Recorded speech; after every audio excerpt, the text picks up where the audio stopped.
أعوذ بالله من الشيطان الرجيم بسم الله الرحمن الرحيم İslamda selam biri ol.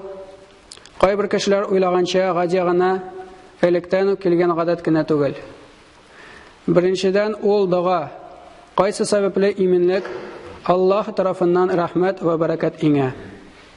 Икенчесе сәлам бирү ул бөек булучы Раббыбызның әмерләреннән булып тора.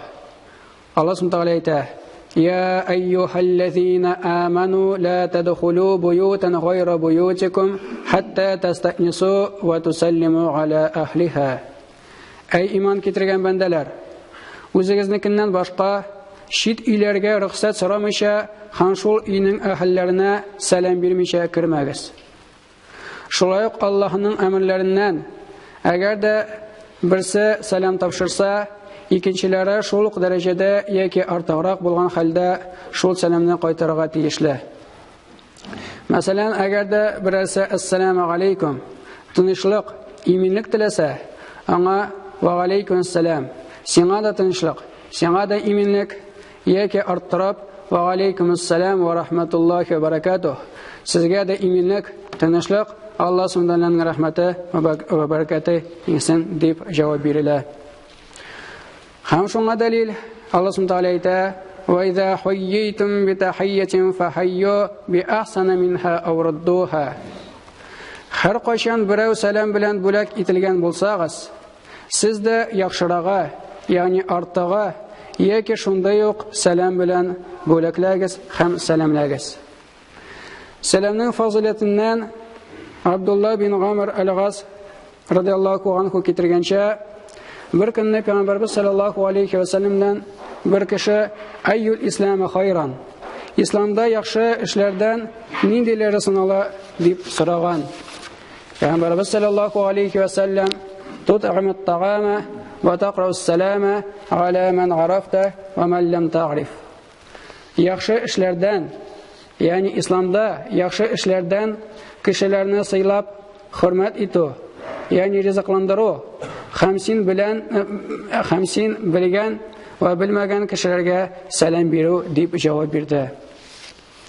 Lekin hozirgi zamonda qizg'anish biz savobdan qochib bilmaganlarga gina tugil, hatto qo'shiqlarda bizga tanish kishilarga da salom berishga o'rsinamiz.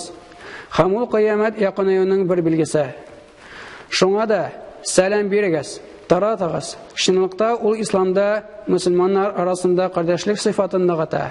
Ay İslam o sebeple nag'ay, bo'lsa va yer yuzida iminlik ham tinchlik tarala. Al-Barra bin G'azib radhiyallohu anhudan keltiriladi. U aytdi: "Amarna Rasululloh sallallohu alayhi va sallam bi sab'a." Shuningdek Allohning elchisi bizga 7 narsani amr etgan. Bi g'ayadatil marid va ittiba'il janaiz. Авыру кешене зиярат итәргә һәм мәйтне озатырга. Ва ташмитил гатиси ва наср дагаиф. Тишкергән кешегә хәйрлекне теләү, загаиф кешегә ярдәм итү. Ва гаунил мазлуми ва ифшаис салами. Заманлык китергән кешеләргә булышу, салам тарату. Вал ибрарил муқсими һәм аманат биргән кешегә вәгъдәне үтәргә булышу. Бу хадистан Күренә ничек Пәйгамбәрбез галейһи салату вассалам үз сахабаларын тәрбияләгән. Ләкин бу тәрбия, бу үндәү, ул Пәйгамбәрбез саллаллаһу алейһи ва салламның сахабаларына гына түгел, гомумән бар кешеләргә дә, бигрәк тә безгә, үзебезне мусламан йөртүче бәндәләргә тиешле. Һәм шул 7 нәрсә үз ара Аллаһ ризалыгы өчен булган мәхәббәтне уята. Пәйгамбәрбез галейһи салату вассалам әйтте, кыямат көнендә Аллаһ тәхте астында булган күләгәдән башка бүтән күләгә булмаганда, шул күләгә астында 7 төр кешеләр генә утырачаклар. Һәм алардан ул бер-берсен фақат Аллаһ өчен генә яратып, фақат Аллаһ ризалыгы өчен күрешеп, фақат Аллаһ ризалыгы өчен аралашып яшәүчеләр. Шулай ук Пәйгамбәрбез галейһи салату вассалам сәлам бирү ул иман, ул тақвалыкны арттыру. Кешенең тақвалыгы арттыруы ул Аллаһ Субханаһу Тааляның ризалыгына ирешү. Аллаһ Субханаһу Тааляның ризалыгына ирешү җәннәткә кергә сәбәп була дип әйтте. Башка хадиста Пәйгамбәрбез алейхиссалату вассалам әйтте: Инна аулан наси биллахи бадахум биссалам. Шунлыкта кешеләрдән Аллаһ Субханаһу ва Таалагә иң якын булганнары шулар кем беренче сәлам бирә, кем беренче булып сәлам тарата. Шуңа да Габдулла бин Гамр базарга баргач та һәрбер очраган кешегә сәлам бирергә ашыга иде. Һәм шундый бер көннәрдән симонда сауда буенча һәм сауда белән шөгыльләнүче кешеләр белән дә эшләмисең. Синең монда йөрүеңнең хикмәте нәрсәдә соң? Сорагач, ул без монда сәлам бирер өчен генә йөрибез дип җавап биргән. Нишләпсең исламда сәлам, ягъни ассаламу алейкум ва рахматуллахи ва баракатух дию таралган. Башка сәлам, ягъни исәнмесез әйтеп булмыймыни, гынахмыни дип сораучылар да бар. Әлбәттә, ул гынах түгел. Ләкин уйланып карасак, исәнмесез диюгә без гадәттә ул сорауга шундый сорау белән җавап кайтарабыз. Икенчедән, исәнмесез диюгә кайбер очракларда уйланып куясың, ничек җавап биргәсең? Әйе, әле исәнмен дипме? Шуңа күрә дә ислам да сәлам бирү, ягъни иминлек, Аллаһ Субханаһу рәхмәтен ва баракатын теләү, ул күпкә мәгънәлерәк һәм күпкә хәйрлерәк булып санала. Икенчедән, сәлам бирү ул безнең атабыз Адам алейхиссаламнан килгән нәрсә. Бөек Аллаһ Субханаһу ва Тааля Адам алейхиссаламны халык кылгач та күк әһелләренә сәлам бирергә боерды. Һәм ул, ягъни Адам алейхиссалам, Раббысы өйрәткән шикелле фәрештәләргә сәлам җиткерде.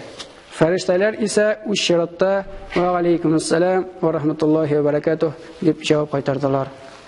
Шунда Аллаһ Субханаһу Тааля бу сәламләшү рәвеше синең һәм синнән соң килүче, ягъни синең насабыңа кыямәткә хәтле барча адам балаларына сәлам сүзләре булачак дип әйтте. Һәм дә Аллаһ Субханаһу Тааля безгә барыбызга да шул сыйфатка ия булырга насыйп әйләсен. Һәм дә шул әмерләрне, шул боерыкларны үтәргә шин Аллаһтан насыйп әйләсен. В исламе есть особый способ приветствия, который заключает в себе смысл пожелания мира, милости и благ от Всевышнего Аллаха. Пророк сказал: лучшим проявлением в исламе является кормить людей и распространять приветствие ислама. То есть говорить, желать мира, милости и блага от Всевышнего Аллаха. Такое приветствие является не просто обычаем древности, но является дуа, просьба о мире за того, кого приветствует. И является повелением Аллаха, ибо Он сказал: не входите в чужие дома, кроме как спросив разрешения и поприветствовав их хозяев, домочадцев, приветствием от Аллаха. Также это одно из семи обязанностей перед своими единоверцами, в которые входят навестить больного, проводить в последний путь, пожелать благ чихнувшему, помочь слабому и притесненному, помочь в исполнении обета и распространении ислама. И все это указывает на важность такого вида приветствия. И да поможет нам Аллах исполнить наши обязательства в полной мере и с полной искренностью. بارك الله لنا ولكم في القرآن العظيم ونفعنا وإياكم بالآيات والذكر الحكيم إنه السميع الدعاء.